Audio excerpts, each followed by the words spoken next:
Hello, welcome to Dundrol's podcast. I'm your host, Justin. Today we're reviewing Demon City Shinjuku, the completed edition, which is published by Digital Manga Publishing. This is written by Hideyuki Kikuchi, and with art by Jun Suemi, who you might recognize as the artist from the NES release of Wizardry. Right, and the artist also did the art for Record of Lotus War. I think I could be wrong on that. Actually, I think I am wrong on that. So yeah, this book actually contains this book contains two stories. It contains Demon City Shinjuku, which was published in 1982, and its sequel that was released in 1988, Demon Palace Babylon, which the first 244 pages, or I could be wrong. I think it's 244. Yeah, 244 is the first book, and then the second book here is Demon Palace Babylon, which would have been nice if we got like a black and white illustration of the original cover, because like Jun Suemi probably did the art for that too, because some of the illustrations is obviously in the same art style, so it's like it was probably like he or her probably did it too, right? Which I'll show you some of the illustrations.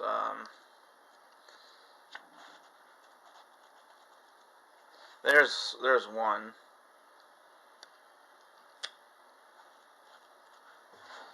Would have been nice though if the monsters looked a little cooler, though, because they don't really show the monsters. Wait, I think there's another one. This is kind of a spoiler. Yeah, so I'm going to review the first two books. The first book first.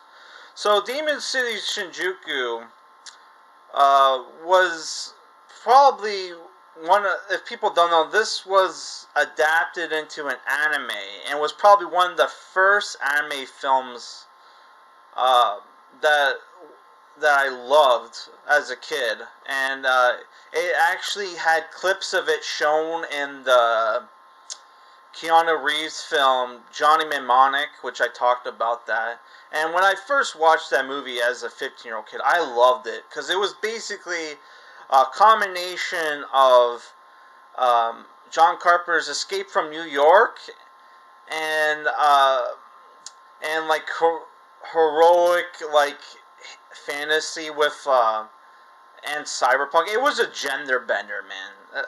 Not gender bender, genre bender. That's the term I meant. Because it's like the story is like it mixes so many genres. It's set in like cyberpunk setting in Japan in 2030, right? Where Shinjuku one night gets destroyed from a earthquake that didn't affect any of the surrounding cities, and because of that, the unnatural like earthquake, the city was left alone, like left destroyed. Every time they tried to they tried to reconstruct it, weird things would happen, right? So what ends up happening, the city gets populated by criminals and like cyborgs and monsters that escape from genetic labs, like two-headed monsters. And also there are ghosts and demons in the city, right? Because like the story is about the World Federation president, who is Japanese, gets attacked by a supernatural entity, right? and is given 3 days to live, and the the Earth Federation president is actually like a sage, right? Who is destined to bring the world to like peace or serenity, right? And he was trained uh, by this Indian sage. I forget his name. Master Rai, I think his name was. Uh, who who is trying to save his life, but the only way his life can be saved is if the sorcerer who casts the demonic attack on him is killed, which turns out to be the one of the Master Rai's apprentice, which is Rebbe Ra, who was this white-haired uh, dude with a demon sword in the anime. Here, he's like an old Egyptian guy, who's like 60-something years old, right? Wearing a black cloak, white beard. And he was, the other apprentice was Genichiro, who was the father of the main character, Koya Izayo, whose father died, and it's up to Koya Izayo to venture into Demon City Shinjuku and find the evil sorcerer Rebbe Ra and defeat him, right? Which with his father's wooden sword Asura, which in the anime his father was killed by Rebbe Ra in the opening scene.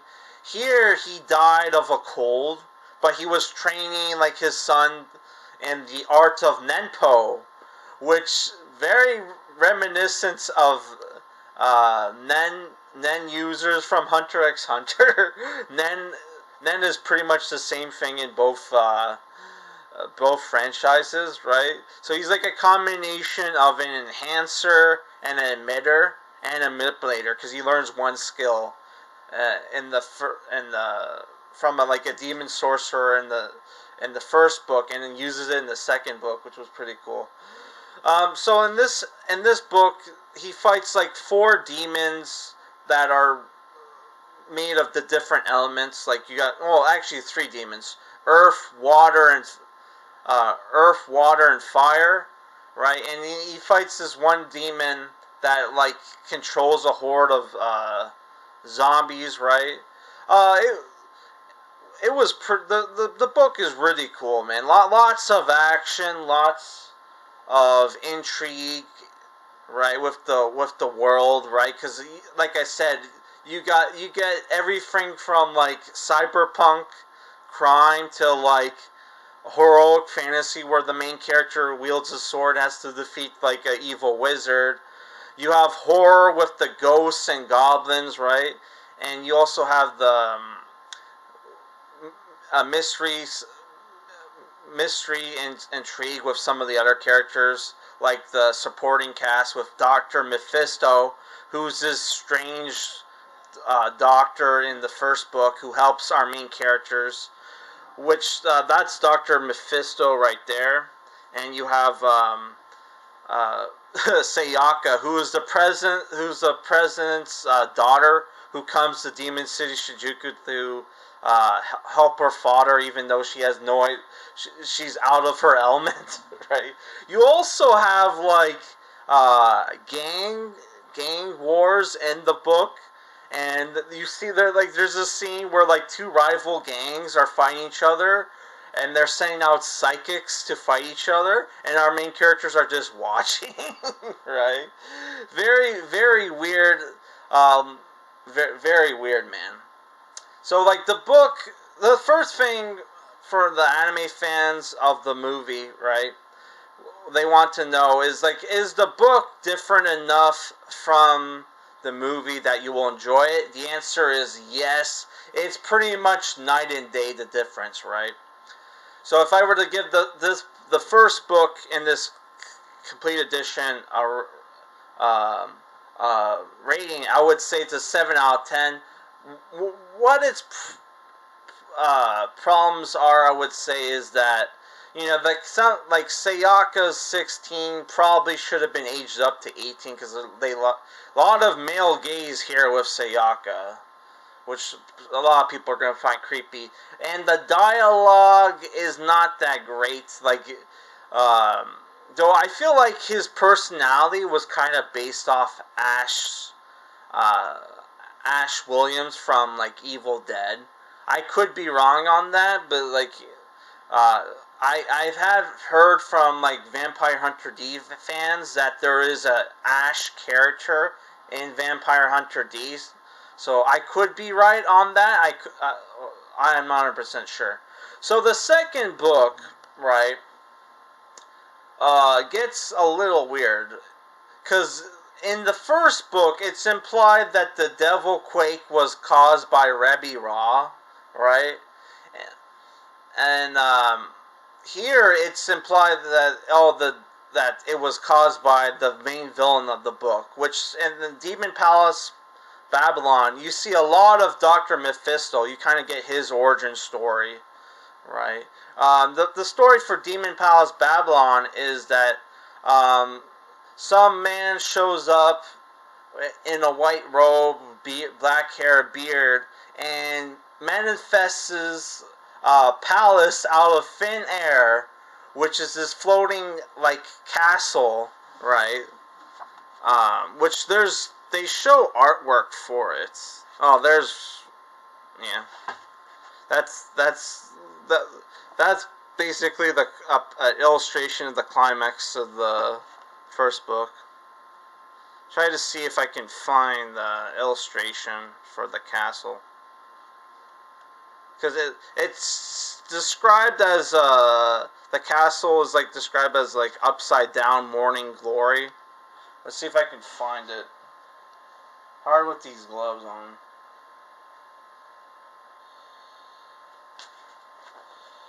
Okay, give me a sec.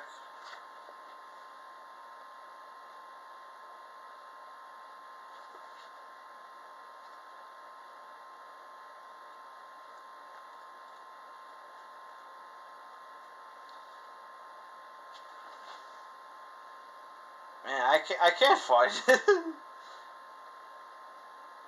Maybe it was before the...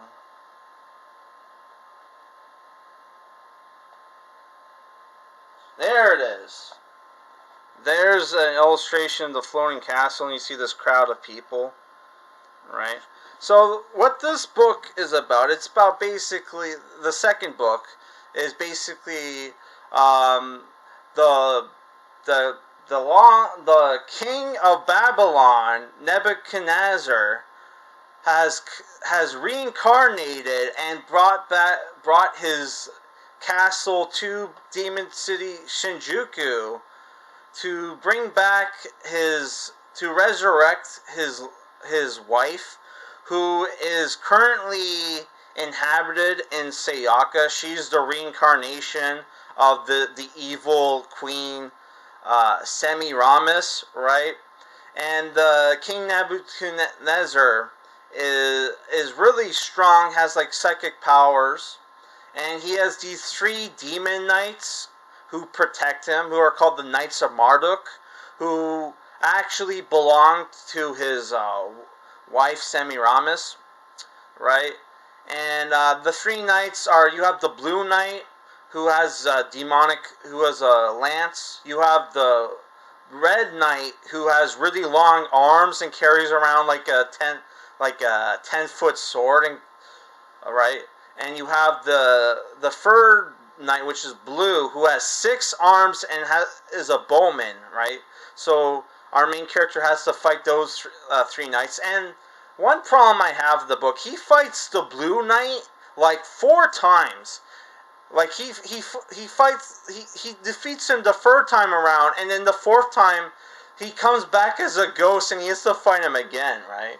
Which he fights ghosts in the first book, and he even fights a demonic motorcyclist, which he calls the Ghost Rider, who's this like vengeful ghost who's killing people with his motorcycle, who was killed in the Devil Quake, right? yeah, so like yeah, you find out the origins between uh, like Dr. Mephisto. Dr. Mephisto is uh, actually a wizard called Dr. Faustus, um, who 2,000 years ago fought fought uh, fought Semiramis, who was this evil queen who kills like thousands of people and bathes in their blood, and she uses magic to keep herself young, right? And Dr. Faust, Mephisto, 2,000 years ago, when he was called Dr. Faustus, had a young man who fought alongside him called Samula, who basically our main character is a reincarnation of that character, who even then fought with like a wooden weapon, which was a wooden pole, right? Yeah, so I like the second story. I kind of see why they did it never got an anime adaptation, because it was basically another version of like the castle in the sky like story arc, because the Japanese love their castle in the sky stories. But yeah, I can see why it didn't get animated, because it doesn't have like as much the horror element. It's very slow pace until like the final act, where it goes like the final act is like 20 page is like less than 20 pages, where Kazuya uh, Koiza, I can't remember how to Koya, that's how you pronounce his name. Koya returns from his training in the Himalayas, fights the three knights. Doctor Mephisto has his fight with King Nebuchadnezzar, and then the it just like the story. He basically one shots him, and then the book ends like right there, and like the castle like falls apart, and they teleport away because he learned the yogi art of teleportation. All right, so sorry to spoil that, but yeah, like it. I would say that it's not as good as the first book. It has more of a heroic fantasy feel to it, with the Mephisto being an ancient wizard, and you have like the demon knights, the evil king, evil queen. So if you're a fan of heroic fantasy, you'll probably like the second book. But if not, it's still, I would say it's not as good as the first book. Not as much action, and doesn't have the as much of the horror element. But the second book is still as good, so I would say it's a 6 out of 10. So overall, I would say this complete edition is a 6.5 out of 10. One problem with the book is that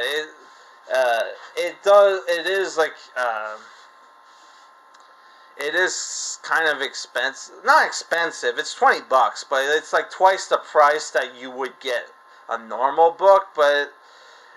And this is like only like altogether, this is only like 400 pages. But if you don't mind paying like twice the amount you would pay for like a generic fantasy book, I would say it's worth it, right? And it's definitely worth it for fans of the anime, to finally like to see where the origins of that uh, were, and then you can finally read the sequel, right? And it's a very easy read for people who don't normally read books, right? Yeah, so that's it for this review, guys. For my next review, I'm thinking of reviewing the Beyond the Pale, book 1 of the Last Rune by Mark Anthony. I bought this book a long time ago, never read. I read a little bit of it, didn't like it, but like apparently I looked online. Apparently it gets good apparently after 100 pages in. Right.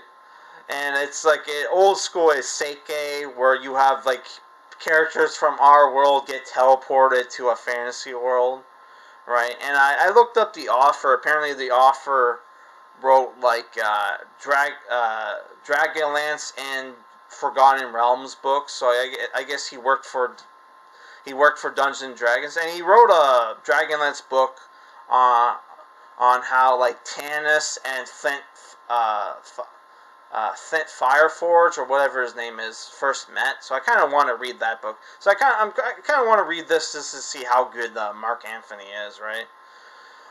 Yeah. So like we're probably the next 2 weeks we're gonna try to put out like 2 more fantasy book reviews. But after that, the new Final Fantasy game comes out. Right, the new Final Fantasy game comes out, and I kind of want to play that. So I don't know if I'm going to be putting out book reviews regularly, but I'll try to read shorter books, so it won't take too long. All right, so that's it